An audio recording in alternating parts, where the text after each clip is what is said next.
Hello বন্ধুরা, কেমন আছো সবাই? আশা করছি সকলে ভালো আছো। প্রিয় বন্ধুরা, আজকে তোমাদের জন্য নিয়ে এলাম আরও একটি নতুন গল্প। আশা করছি তোমাদের দাঁড়িয়ে যাবে, তাই ভিডিওটা শুরু থেকে শেষ পর্যন্ত দেখো। শ্বশুর যা করলেন, ছিছি। যখন আমি প্রথমবার হৃদয় কেঁপে ওঠা আওয়াজ শুনেছিলাম, তখন আমি ভীষণভাবে ঘাবড়ে গিয়েছিলাম। আমি গভীর ঘুম থেকে তড়িঘড়ি করে উঠে বসে পড়েছিলাম, আর চিৎকার করার আওয়াজ পুরো বাড়ির মধ্যে শুনতে পাওয়া যাচ্ছিল। তার চারিদিকে ছিল নিস্তব্ধতা। আমার ঘরে খুব অন্ধকার ছিল। আমি হাত বাড়িয়ে কোনোরকমে পাশের টেবিল ল্যাম্প জ্বালিয়ে দিলাম। আমি ঘড়ির দিকে তাকালাম। রাত 1:30 বাজে তখন। সেই সময় কান্নার শব্দ শোনা যাচ্ছিল। আমি অবাক হয়েছিলাম যে আমার পাশে শুয়ে থাকা আমার স্বামী রতন তখনও গভীর ঘুমে মগ্ন ছিল। এত কোলাহলে সে ঘুমিয়েছিল কি করে? গতকালই তো আমি রতনের বোধহয় এই বাড়িতে এসেছি। রতনকে আমি খুব ধুমধাম করে বিয়ে করেছি। আমি খুব ধনী পরিবারের পুত্রবধূ হয়েছিলাম। আমি নিজেও ধনী পরিবার থেকে এসেছিলাম। আমার শ্বশুর খুব যত্নশীল মানুষ ছিলেন। আমি তার আচরণ খুব ভালো করেই জানতাম। রতনের সঙ্গে আমার প্রেম করে বিয়ে হয়েছিল। একটা বিয়েতে আমরা একে অপরকে পছন্দ করেছিলাম এবং সেখান থেকেই ফোনে কথা বলা শুরু হয়। আমরা দুজনেই ধনী পরিবারের ছিলাম, তাই এই সম্পর্ক নিয়ে কেউ আপত্তি করেনি। এটা ছিল আমার বিয়ের প্রথম রাত। আর সেই রাতেই আমি এই আওয়াজ শুনেছিলাম। একটা মেয়ের চিৎকার শোনা গেল, যেন সে কাউকে সাহায্যের জন্য ডাকছে। প্রথমে তো আমি ভাবলাম, ঘর থেকে বের হয়ে দেখি ওটা কার কণ্ঠস্বর। এই সময়ে এত জোরে চিৎকার করছে। কিন্তু আমি ছিলাম মাত্র একদিনে নতুন বউ, তাই এভাবে দুম করে ঘর থেকে বের হওয়াটা কি ঠিক হবে? প্রায় 40 মিনিট ধরে সেই কণ্ঠ প্রতিধ্বনি হতে থাকে, আর তারপর সব শান্ত হয়ে গেল। রতনের ঘুম দেখে আমি তো পুরো অবাক হয়ে গেলাম। এত কোলাহলে সে কিভাবে ঘুমোতে পারল? কিন্তু কিছুক্ষণ পর আওয়াজ আসা এমনভাবে বন্ধ হয়ে গেল যেন কোনোদিন কোনো শব্দই হয়নি। আমি আবার শুয়ে পড়লাম, আর ততক্ষণে ঘুম আমার চোখের থেকে অনেক দূরে চলে গিয়েছিল। আমার মন সেই চিৎকার করা মেয়েটির দিকে বারংবার চলে যাচ্ছিল। সে কে ছিল? আর সেভাবে কাঁদছিল বা কেন? তার কণ্ঠে সবাই চুপ কেন? নইলে এতক্ষণে তো হাঙ্গামা শুরু হয়ে যাওয়ার কথা। তারপর আমার একটু ভয় লাগতে লাগলো, কারণ যেখানে এই প্রাসাদটি তৈরি হয়েছিল সেখানে চারপাশে শুধু বন ছিল। গ্রাম তো ছিল 4 থেকে 4.5 মাইল দূরে। শহরে থাকতে হবে বলে কয়েকদিনের জন্য আমি গ্রামে এসেছিলাম। বিয়ের আগে এটাই ঠিক হয়েছিল। আর শহরে ওদের বাংলাটা খুব সুন্দর ছিল। আর প্রাসাদটা এত বড় ছিল যে কি জানি এখানে কতগুলো ঘর তৈরি করা হয়েছিল। এখানকার বাগানটি অনেক বড় করে তৈরি হয়েছিল। এই বাড়িতে ঢোকার সাথে সাথে আমার মনে হতে লাগলো যে এটা কোনো একটা বড় প্রাসাদ। আমি শুধু একটু তাকিয়ে দেখেছিলাম, কিন্তু এখানকার ঐশ্বর্য দেখে আমার চোখ মুগ্ধ হয়ে গেল। আমার ঘর ফুল এবং মোমবাতি দিয়ে সজ্জিত ছিল। আমি নিজেকে নিয়ে যত বেশি গর্বিত ছিলাম ততই যেন কম ছিল। আমাদের দুজনকে দেখে সবাই বলত চাঁদ সূর্যের জুটি। কিন্তু আজ রাতে যা শুনলাম, আমার মাথা কাজ করা বন্ধ করে দিয়েছিল। জানি না ভাবতে ভাবতে কখন ঘুমে মাঝে হারিয়ে গেলাম বুঝতে পারিনি। সকালে রতন সুন্দর হাসি মুখে আমাকে ম্যাডাম বলে জাগিয়ে তুলল।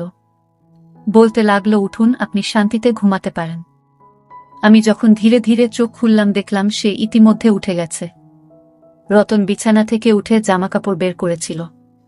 আমাকে বলা শুরু করলো যে তোমার কাপড় ড্রেসিং রুমে আছে, সেখানেই তোমাকে পড়তে হবে। এই কথা বলে সে ওয়াশরুমে চলে গেল। আমি আরাম করে উঠে বসে পড়লাম।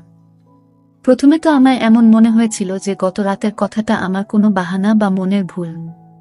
আমি ওই কথাটাই ভাবতে ভাবতে ড্রেসিং রুমে চলে গেলাম, যেটা আমার ঘরের সাথে বানানো হয়েছিল। এত ভারী পোশাক দেখে আমার চোখ ছানাবড়া হয়ে গেল। ফ্রেশ হয়ে অনেক কষ্টে সেই জামাটা আমি পরলাম। রতন যখন ঘর থেকে বেরিয়ে গেল, কিছু মেয়ে আমাকে জিজ্ঞেস করে আমার রুমে এসে আমাকে গয়না পরিয়ে দিল। আরও অনেক কিছু দিয়ে আমায় সাজিয়ে দিয়ে গেল। আজ আমি যখন ড্রেস পরে বের হলাম তখন আমার শ্বশুর আমার সামনে সোফায় বসেছিলেন। তিনি আমাকে দেখে হাসতে লাগলেন। তারপর আমার কাছে এসে আমার উপর কয়েক হাজারের নোট বর্ষণ করে আমাকে স্বাগত জানালেন। তারপর আমাকে বাইরে নিয়ে যাওয়া হলো, যেখানে গ্রামের মহিলারা আমাকে দেখার জন্য অপেক্ষা করছিল। জানি না কতক্ষণ তারা প্রচণ্ড রোদে বসেছিল আমাকে এক ঝলক দেখার জন্য। আমার শ্বশুর বলতে শুরু করলেন যে তিনি আমাদের বাড়ির নতুন মালকিন রতনের স্ত্রী। সমস্ত মহিলা আমাকে সালাম জানাতে শুরু করলেন। সেখানে বেশি সময় থাকতে পারলাম না। প্রখর সূর্যের তাপ আমার অবস্থা আরও খারাপ করে দিল। তাড়াতাড়ি আমি আমার ঘরের ভিতরে ঢুকে পড়লাম আর এসি অন করে বসলাম। সারাদিন একটানা মানুষ আসা যাওয়া করতে থাকল। রতনের সাথে আমার দেখা হয়েছিল শুধু গত রাতেই, নইলে সারাদিন সে বিভিন্ন পুরুষদের সঙ্গেই ছিল। গ্রামের আরও কিছু আচার অনুষ্ঠান আছে। এখানে স্বামী স্ত্রী একে অপরের সাথে কম সময় কাটায় এবং অন্যদের সাথে বেশি সময় কাটায়। আমার ক্ষেত্রেও তাই হয়েছে। রাতে আমি ক্লান্ত হয়ে পড়েছিলাম, সেজন্য আমি শুয়ে পড়ার সাথে সাথে ঘুমিয়ে পড়লাম। আর রতন আমাকে বলতে লাগলো যে গ্রামের পরিবেশ দেখে তো তুমি বিরক্ত হয়ে গেছ। সে আমার দিকে আদর করে তাকালো। তারপর আমি চোখ খুলে একটু হেসে দিলাম। আমি বললাম, রতন, এবার তাড়াতাড়ি শহরে ফিরে যাওয়ার কথা ভাবব। আমি এমন পরিবেশে অভ্যস্ত নই। আমার কথায় কেন জানি না রতনের হাসি মিলিয়ে গেল। তারপর বিছানায় হেলান দিয়ে এসে বসল।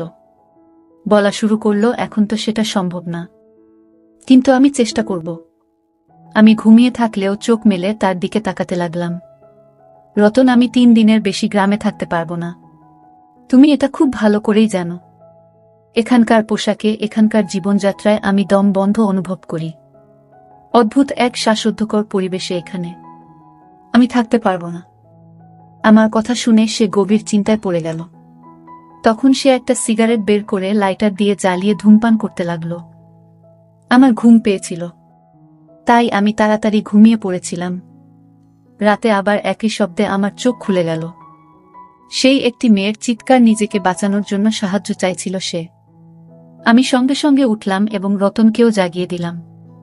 ঘুমের মধ্যেও আমাকে দেখতে লাগল। আমি বললাম, রতন, কেউ চিৎকার করছে।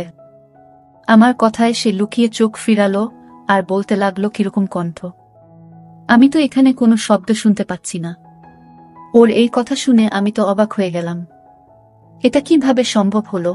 আমি তো মেয়েটির কান্নার শব্দ দিব্যি শুনতে পেলাম, কিন্তু রতন তা শুনতে পাচ্ছে না। আমি অবাক হয়ে রতনের দিকে তাকালাম। আমি বললাম, তুমি একটা মেয়ের গলা শুনতে পাচ্ছ না? সে বলতে লাগলো, না, আমি তো কোনো শব্দ শুনতে পাচ্ছি না। আমি ঘুমোচ্ছি, আমাকে আর বিরক্ত করবে না। এই বলে সে আবার ঘুমিয়ে পড়ল। আর ভয়ে আমার অবস্থা খারাপ হয়ে গিয়েছিল। এই কণ্ঠস্বর কি শুধু আমি শুনছিলাম? তার মানে তাহলে কি ওটা কোনো ভূত? ভাবতে ভাবতে আমি ভয়ে কাঁপতে লাগলাম। ভয়ে আমি রতনকে জড়িয়ে ধরে শুয়ে পড়লাম। আমার হৃৎপিণ্ড জোরে জোরে স্পন্দিত হচ্ছিল। এখন এই প্রাসাদে একদিনও আমার থাকতে ইচ্ছে করছিল না। আমি তো ভূতকে খুব ভয় করতাম। পরদিন সকালে আমি রতনের সঙ্গে শহরে যাওয়ার কথা বলতে শুরু করি। আমি বললাম, আমি শহরে ফিরে যেতে চাই। আমার ভয় লাগছে এখানে। আমি এখানে 2 দিন ধরেই চিৎকারের শব্দ শুনতে পাচ্ছি, যেন সাহায্যের জন্য কোনো মেয়ে ডাকছে। আমি এখানে থাকতে পারবো না আর। ভয়ে মনে হচ্ছিল এখনই আমি কেঁদে ফেলব। রতন আমার মুখ মনোযোগ দিয়ে দেখছিল। সে থেকে থেকেই নিজের নজর লুকাচ্ছিল আমার থেকে। সে আমাকে বলা শুরু করল, বছরের পর বছর ধরে প্রাসাদটি এভাবেই ভুতুড়ে হয়ে রয়েছে। কেউ কেউ এমন শব্দ শুনতে পায়, যেমন তুমি শুনতে পাচ্ছ, কিন্তু সেই ভুতুড়ের শব্দ বা ছায়াগুলো কখনো আমাদের ক্ষতি করেনি। নইলে আমার বৌদিরা কি এখানে থাকতে পারত? রতনের কোনো কথাতেই আমি শান্তি পাচ্ছিলাম না। আর আমি শুধু শহরে যাওয়ার অপেক্ষায় ছিলাম। সকালে জলখাবার খাওয়ার সময় আমার শ্বশুর রতনকে জিজ্ঞেস করলেন, তুমি কখন শহরে যাচ্ছ? একথা শুনে রতনের চায়ের কাপ হাতেই থেকে গেল। কিন্তু আমি মনে মনে খুশি হলাম যে কেউ আমাদের গ্রাম থেকে শহরে পাঠানোর কথা ভেবেছে। রতন বলল, বাবা, যা তোমার হুকুম। রতন কষ্ট করে এক কথা বলেছিল। বাবাকে সে খুব ভয় পেত। শ্বশুর বলতে লাগলেন, আজ সন্ধ্যার মধ্যে শহরে যাবার প্রস্তুতি নাও। সেখানে গিয়ে তুমি সেখানকার কাজ দেখো। আমি তো তখন পুরো আনন্দে আটখানা। তখন আমি তাড়াতাড়ি কাজ শেষ করলাম আর চেয়ারটা পিছনে ঠেলে উঠে দাঁড়িয়ে পড়লাম। শ্বশুর আমাকে তখন বলতে লাগলেন, বৌমা, তুমি আজ ঠিক মতো নাস্তা করনি কেন? আমি বললাম, আমাকে নিজের এবং রতনের জন্য প্যাক করতে হবে। সন্ধ্যার মধ্যে সে সব কাজ সারতে সময় লাগবে আমার কথা শুনে শ্বশুর রতনের দিকে তাকাতে লাগলেন আর বললেন, তুমি বউকে বলেনি যে সে এখন এখানেই থাকবে? এই ব্যাপারটা আমার হৃদয়ে আঘাত করেছিল এবং আমি অবাক হয়ে রতনের দিকে তাকিয়েছিলাম। রতন বলতে লাগলো, আমি ভুলে গেছি বাবা। আমার শ্বশুর তখন আমাকে বলতে লাগলেন, তুমি এখন আমাদের ইজ্জত আর আমাদের বাড়ির মহিলারা প্রাসাদ থেকে বের হয় না, তুমি এখানেই থাকবে, শহরে শুধু রতন যাবে। আমি এটা শুনে হতবাক হয়ে গিয়েছিলাম। রতন এটা আগে বলেনি আমায়। সে আমাকে এটাই বলেছিল যে আমাকে কিছুদিন মাত্র গ্রামে থাকতে হবে, তারপর সে আমাকে তার সাথে শহরে নিয়ে যাবে। আমি রাগ করে উঠে ঘরে চলে গেলাম। আমাকে মিথ্যা বলা হয়েছিল। কিছুক্ষণ পর ঘরে এলো রতন। আমি কাঁদতে কাঁদতে বললাম, আমি ভুতুরে বাড়িতে থাকতে চাই না। তুমি আমাকে বলেছিলে যে আমরা শহরে থাকব। তুমি গিয়ে তোমার বাবাকে বলো। আমার কথা শুনে সে আমার পাশে বসে খুব আদর করে বলল, আমি এখনই তোমাকে শহরে নিয়ে যেতে পারবো না, শুধু কয়েক মাস তুমি এখানে থাকো, এখানকার নারীদের মতো করেই, তারপর তোমায় আমি শহরে নিয়ে যাব। আমি বললাম, তোমাকে ছাড়া আমি এখানে থাকব না। রাতের সেই চিৎকার আমাকে প্রাণে মেরে ফেলবে। আমি খুবই আতঙ্কিত ছিলাম। সে আমাকে বলতে লাগলো, ওই সব চিৎকারে একদম কান দেবে না। সে যেই হোক না কেন, সে তোমার কোনো ক্ষতি করবে না, এটা আমি তোমাকে কথা দিতে পারি। তুমি শুধু রুমটা লক করে রাখবে আর রাতে একদম বাইরে বেরোবে না। রতনের কথা আমাকে অনেক ভয় পাইয়ে দিল। আমি বললাম, রাতেই ঘরে আমি একা ঘুমাতে পারবো না। রতন কিছু একটা ভাবতে থাকলো, তারপর বলা শুরু করলো, ঠিক আছে, বাবাকে জিজ্ঞেস করে কাজের মেয়ে ব্যবস্থা করব যে তোমার সাথেই ঘরে ঘুমাবে, কিন্তু তুমি শুধুই চেষ্টা করো বাবা তোমার বিরুদ্ধে কোনো অভিযোগ যেন না করে। আমি তার এই কথায় মাথা নাড়ালাম। রতন সন্ধ্যায় শহরের উদ্দেশ্যে রওনা হয়েছিল আর আমি এখানে একাই রয়ে গেলাম। রাতে আমার ঘরে একজন কাজের মেয়ে আমার সাথে ঘুমাতে শুরু করল। সে তার বিছানা মাটিতে বিছিয়ে শুয়ে পড়ত। রাতে যখনই চিৎকারের আওয়াজ আসত আমার চোখ খুলে যেত। চিৎকারের আওয়াজ যখন আসত আমি বুঝতে পেরেছিলাম যে সে দাসী ওই আওয়াজ শুনতে পায়, কারণ আওয়াজ আসতেই ওই মেয়েটি ঘুম ভেঙে যেত আর সে এপাশ ওপাশ করতে থাকত। অনেকবার আমি দাসীকে চিৎকারের বিষয়ে জিজ্ঞাসা করেছি। তাকে সে ব্যাপারে জিজ্ঞাসা করলেই তার মুখ ফ্যাকাশে হয়ে যেত আর সে ভয় পেয়ে যেত। তারপর মাথা নাড়তে নাড়তে সে বলতে লাগলো, এমন আওয়াজ আমি কখনো শুনিনি ম্যাডাম। আমি তার ভয় থেকে অনুমান করেছিলাম যে এই গল্পটা ঠিক অন্য কিছু, তাই আমি তাকে বলেছিলাম, আমি জানি তুমিও সেই কণ্ঠস্বর শুনতে পাচ্ছ। আমার কথা শুনে সে আমার সামনে হাত জোর করে বলতে লাগলো, হাভেলিতে কাউকেই কথা বলবেন না, নইলে খুব খারাপ হবে। ওই দাসীর কথা শুনে আমি জানতে চাইলাম, অন্তত তোমার জানা উচিত এই পুরো ব্যাপারটা কি। রাতে ওইসব চিৎকার শুনে সিদ্ধান্ত নিলাম, সত্যিটা ঠিক কি তা এবার আমি খুঁজে বের করব, কারণ কোথাও আমি নিশ্চিত ছিলাম যে এটা ভূতের ব্যাপার নয়। রাতে চিৎকারের আওয়াজ শুনে তাই আমি উঠে দাঁড়ালাম এবং পা টিপে টিপে গিয়ে আস্তে আস্তে আমার ঘরের দরজা খুললাম। আমি উপরের তলা থেকে সেই কণ্ঠস্বর শুনতে পাচ্ছিলাম। আমি আস্তে আস্তে উপরে উঠলাম। এখন আমি সেই কণ্ঠস্বর আরো কাছ থেকে শুনতে পাচ্ছিলাম। সেই কণ্ঠস্বর অনুসরণ করে এগিয়ে গেলে সামনে ঘরটা দেখে আমি তো চমকে উঠলাম, কারণ ওটা তো ছিল আমার শ্বশুরের ঘর, যেখান থেকে মেয়েটির চিৎকারের শব্দ ভেসে আসছিল। তখন তো আমার মুখের রং উড়ে গেল। আমি নিচে ফিরে এলাম এবং আমার স্পন্দিত হৃৎপিণ্ডকে নিয়ন্ত্রণ করার জন্য আমার রুমে ঢুকে গেলাম। অর্থাৎ আমার শ্বশুরের ঘর থেকে সেই কণ্ঠস্বর শুনে আমি ভাবতেও পারিনি যে সে এমন হতে পারে। তার স্ত্রীও বেঁচে ছিলেন না, আবার বিয়েও করেনি তিনি। দুনিয়ার সামনে তো তিনি এত বড় ছিলেন, তাহলে ওই শব্দ? আমি নিজের সাথে কথা বলতে লাগলাম। তার প্রতি আমার অনেক শ্রদ্ধা ছিল, আমি তাকে এভাবে ভাবতেও পারিনি। আমার চোখ দিয়ে জল পড়তে লাগল। বিছানায় বসে আমি কাঁদতে লাগলাম। আমার শ্বশুর কি তাহলে মহিলাদের সাথে ওইসব করে? না না, এটা কিভাবে সম্ভব? গ্রামবাসী তাকে অনেক সম্মান করে। তাহলে এটা কি ছিল? এই যে রূপটা আজ নিজের চোখে আমি দেখলাম, সেটা কি আমার ভুল? সারা রাত আমি জেগেই কাটিয়ে দিলাম, কারণ আমি তাদের সম্পর্কে এমন ভাবতেও পারি না। সকালের নাস্তায় উনি সেভাবেই বসলেন, আমার চোখ দেখে চা খেতে খেতে বললেন, রতন আমার পুত্রবধূর সঙ্গে ফোনে কথা বলেনি। তাই আমার বোমা কাঁদতে কাঁদতে চোখ ফুলিয়ে ফেলেছে। আমি তার কথার কোনো উত্তর দিলাম না। তিনি শেখথা বলতে বলতে নিজেই হাসতে লাগলেন। তারপর বললেন, রতন সেখানে খুব ব্যস্ত, তাই হয়তো সে ফোন করতে পারেনি। আমি তার কথার কোনো উত্তর দিলাম না। আজ তো তার মুখটাও দেখতে ইচ্ছে করছিল না আমার। কি রকম দ্বৈত মুখে মানুষ সে। উনি দিনে একজন ভালো এবং সহৃদয় মানুষ সেজে থাকতেন এবং রাতে ভয়ানক এক রূপ। শুধু এটা চিন্তা করেই আমার শরীর কাঁপতে শুরু করে। আমি ভেবেছিলাম যে এবার আমি তার পর্দাফাঁস করেই ছাড়ব, কিন্তু আমি জানতাম না যে আমি নিজের জন্য কতটা সমস্যা তৈরি করতে চলেছি। রাতে আবার যখন দ্বিতীয়বার একই আওয়াজ শুনতে পেলাম, আমি তখন আবার ঠিক ওই ঘরের সামনে চলে গেলাম আর ঘরের দরজার গর্ত দিয়ে দেখতে লাগলাম। সে একটি 17 বছর বয়সী মেয়ে ছিল। দেখে তো গ্রামের মেয়ে মনে হচ্ছিল। তার চোখে মুখে যন্ত্রণার ছাপ স্পষ্ট দেখা যাচ্ছিল। হাত জোট করে সে তার সম্মান ভিক্ষা করছিল, চিৎকার করছিল সে। কিন্তু আমার শ্বশুর নির্দয়ভাবে তার সম্মানহানি করে। এর বেশি আমি দেখতে পাচ্ছিলাম না। আমি পিছনে ফিরে চলে আসলাম। যাই হোক, কোনো রকমে আমি সেই রাত কাটিয়েছি। সকালে রতনকে ফোন করলাম। আমি বললাম, তুমি আমাকে এত বড় মিথ্যা কথা বললে। তুমি তো বলেছিলে তার সাথে আত্মা আছে, যদিও এরকম কিছুই নেই। সেই চিৎকারগুলো গ্রামের নিরীহ মেয়েদের, যারা তোমার বাবার লালসার শিকার হয়। আমার মুখে যা আসছিল তাই বলছিলাম। আমি রতনকে গত রাতে সব কথা খুলে বললাম।